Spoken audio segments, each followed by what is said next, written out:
Hello guys, good afternoon. Welcome sa aking munting backyard. Naubo pa.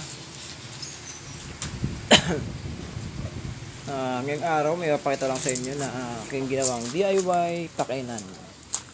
Ito siya. Yun, no? So gumamit lang ako ng cup noodles dito. Yan. Yun, no? Tapos in-screw ko lang. Ayun. Medyo ko na-screw. Kasi maulan, mahirap ng mga kainan. Ngayon, pag may natira, tataob mo lang yan. Tapo na yung tubig. Instant sara na rin yan. Pang sara na rin sa butas. So, yun, no? Para pag gabi, hindi lusot yung ulo nila dyan. Okay ba, guys? Ayos. Ayun, may ginagyan ko rin sa kabila. Ayun, tatlo rin. Bali ganun din yung setup niya. Uy, golden boy, oh. Wow.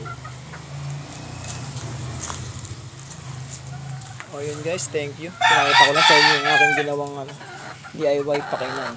Posyum!